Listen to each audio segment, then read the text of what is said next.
Hello, hello, hello. I am here. So, this will be the very first podcast, vlog, something that I will have on this series. And it will pretty much just be me sitting in the car talking to the phone as I'm driving. And just kind of chilling, talking about what I plan to do for the day and whatnot. This will be really just in the morning. I will drink a lot of water.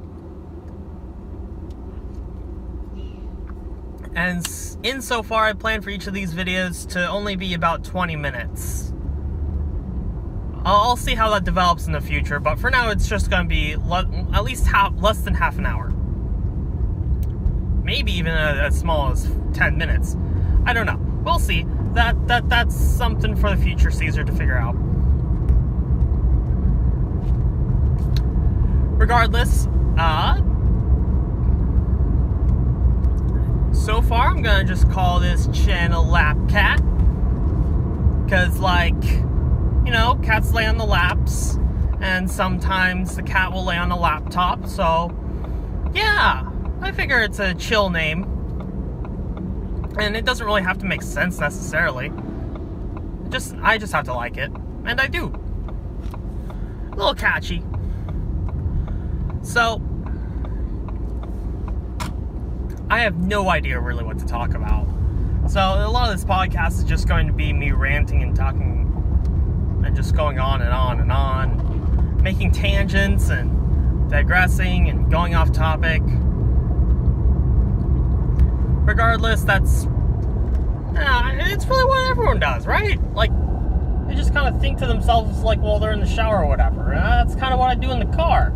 Same concept, I suppose. And I'm not sure if you know this, but when you try to take a drink of something, namely from a bottle, you gotta make sure the lid is off. It's important to remember so you don't look like an idiot on camera. So right now, I'm driving to school. And, it's college, so it's a little bit more liberal than, it's liberal, because it's a college. And I hold more conservative views, and I'll try to avoid talking about my political views on this, series. But no promises. I'm a very opinionated person. So if you feel like I'm wrong, feel free to comment in the bottom, if you dare so choose. No promises on me responding, though. But, my opinions are my opinions. Your opinions are your opinions. So just kind of... True, you can keep your opinions to yourself, but that's not my kind of style. I like to talk about my opinions. So I might as well just move on to some other topic that I can actually expand upon.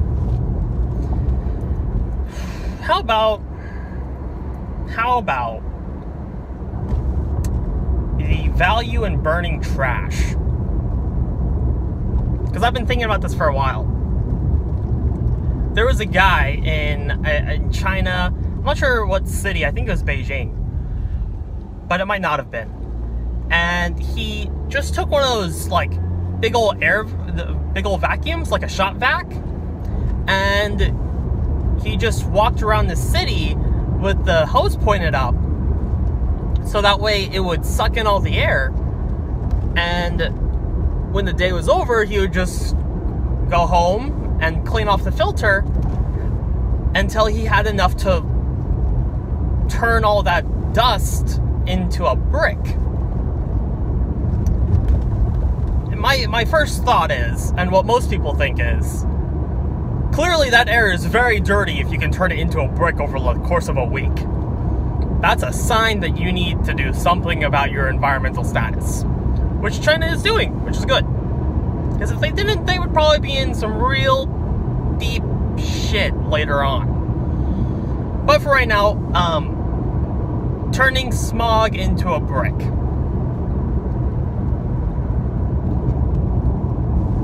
Pretty simple idea, right? And where I'm going with this, how it relates to burning trash, is that if you burned like compostable trash, first of all, you'd get ashes, which are ultimately really great fertilizer. Sure, it would be better if you let it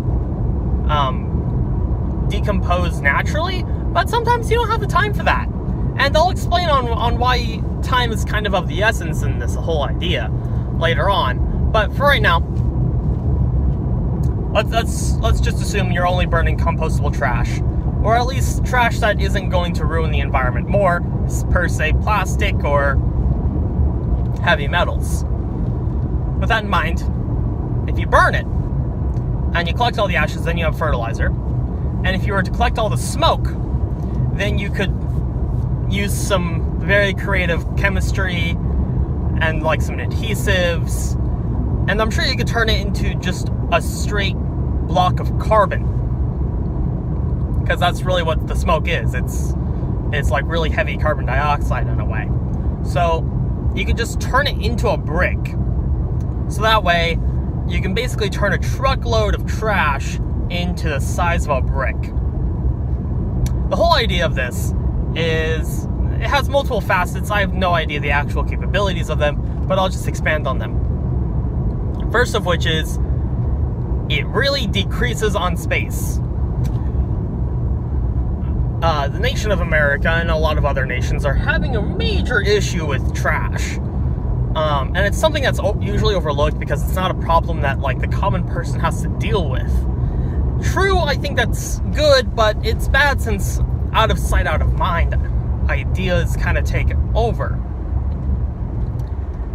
And in this case, America is really one of the worst countries when it comes to dealing with trash. We're not the worst, but we're not necessarily great. At least when compared to other first world nations, in my opinion. So with that in mind, if we were to turn compostable trash into bricks, we would instantly turn a large amount of trash into a very small, compact size.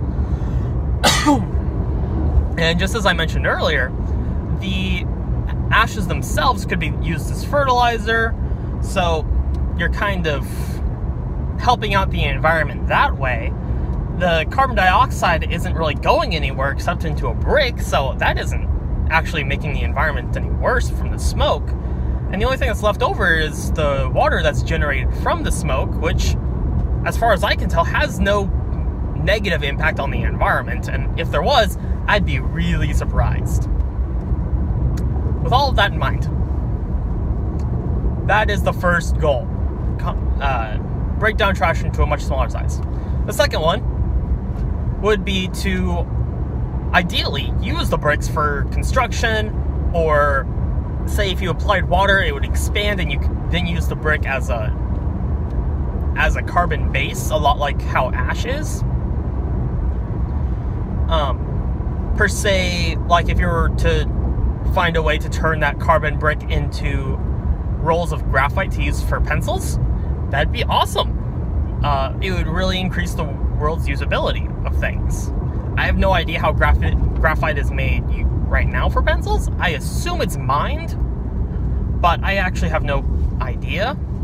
So it would be great if we were able to turn these carbon bricks into something else. If it was used for construction, fine. If it was used for fertilizer, that's fine. If it was just stored in a bunker somewhere to actually just replace trash, that's also fine.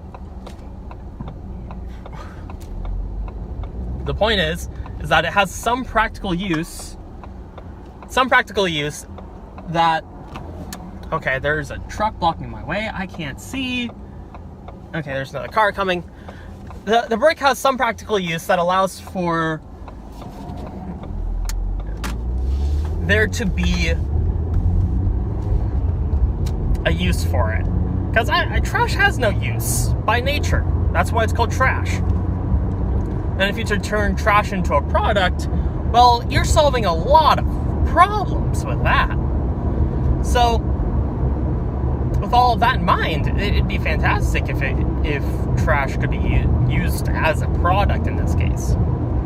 I know there are some countries that do that, but it's kind of hard to quantify, in my opinion, to use on a grand scale to actually solve current trash problems. With that said, the third solution caused by this, or the third good repercussion, I suppose, in my mind, that I can think of off the top of my head,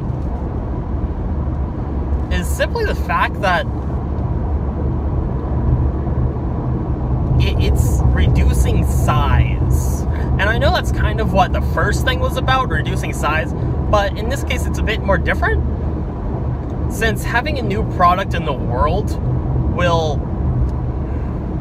I'm going to rephrase it. It will help speed up technology. And the reason why I say that is because any time a new thing comes into the world, totally original thing, it will it will totally make a difference. Now, the range of time required to actually make that difference, that can vary by quite a bit, but by and large, it will make a difference eventually. It's just a matter of when, how, and the real truth of if it even can. However, I believe we all know Einstein's saying, which is along the lines as, a failure just means one more way you can't succeed, I suppose. I don't actually remember the proper way of the saying. But anyway, the whole point is, if nothing else, this thing, even if it did become useless and it didn't actually advance technology, it showed people things that won't work. And that in of itself can sometimes be the spur of invention and creation and inspiration that's actually needed to cause change.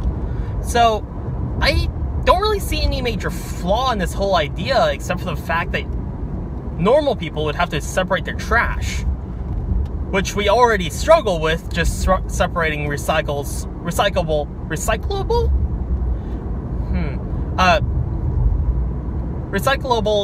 from regular garbage, or I guess non-recyclable.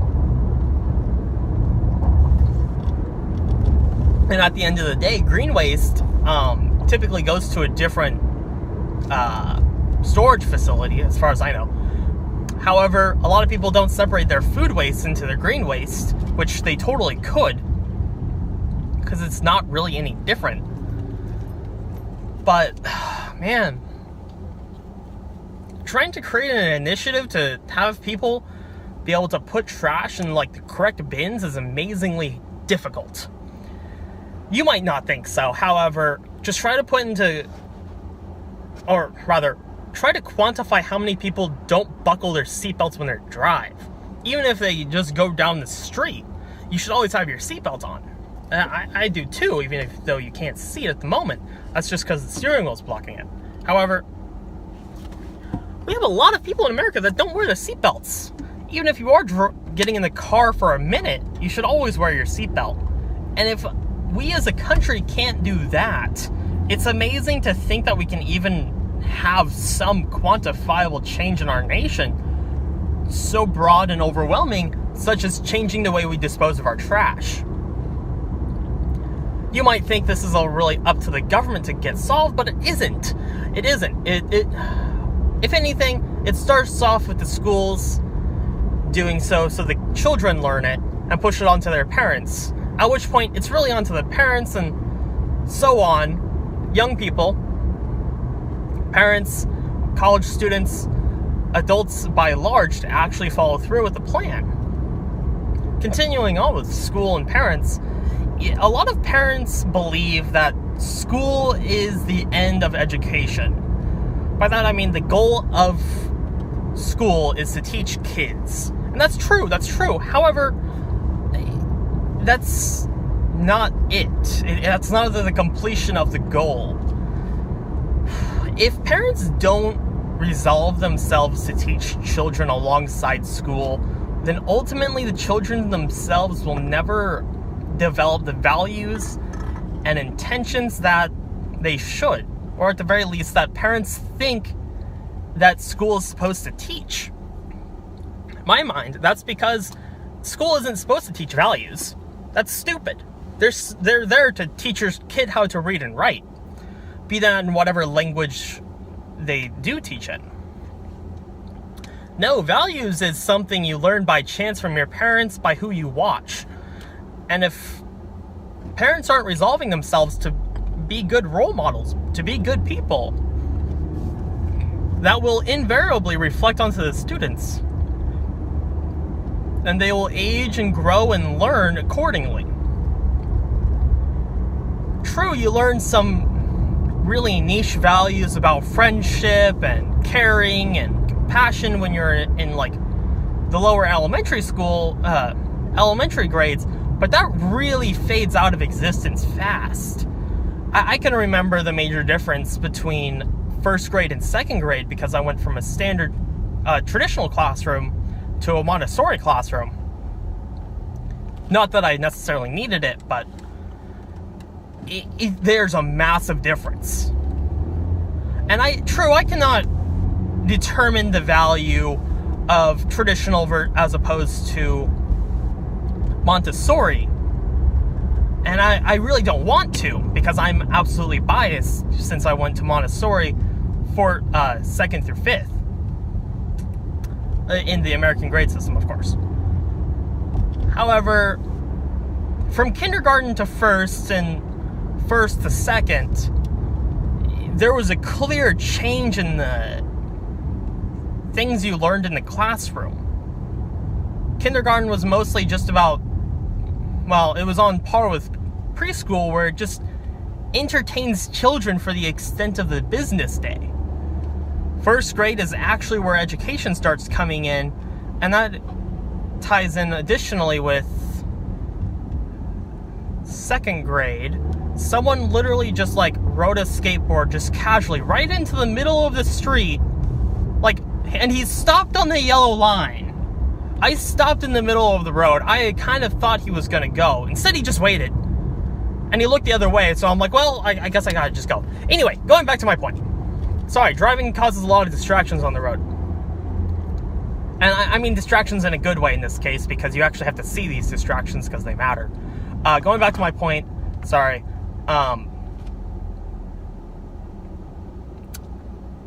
Education matters. And if a teacher isn't supposed to teach children political values or religious values, why in the world should we expect them to teach our kid moral values? In a lot of ways, our moral values depend upon our political values. This can be seen very clearly with the conflict over abortion. Pro-life or pro-choice, either way, those are two very different set of moral values that you hold about life.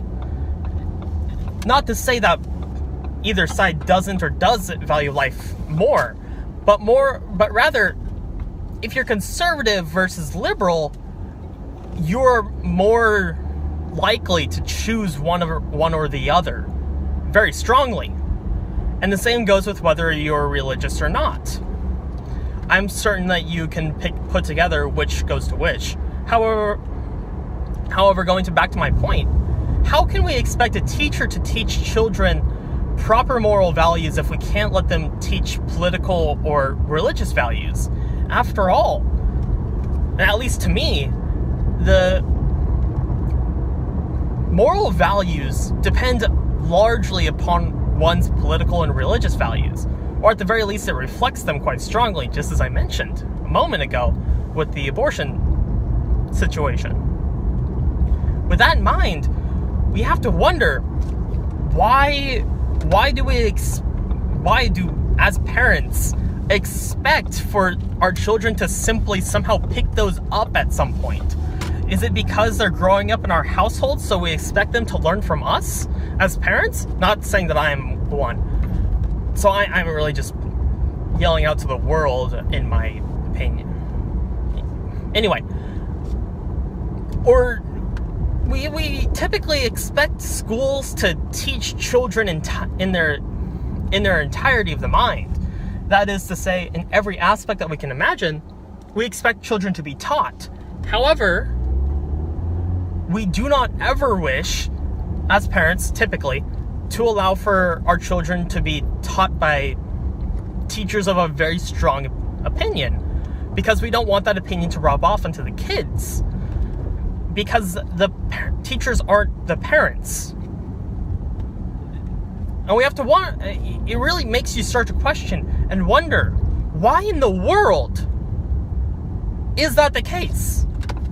Why is it that we determine that parents are not responsible for a kid's education, and instead that it should be left up to the teachers to do? However, we don't allow the teachers to teach in every aspect that they can, and rather limit it to the largest amount that we possibly can. Limiting it to only sorry, I have to park right now. Limiting it to writing and math. Going back to that, you might say, well, teachers are bad at even that, so why should we allow them to teach morals also? I'm not saying we should have teachers teach morals.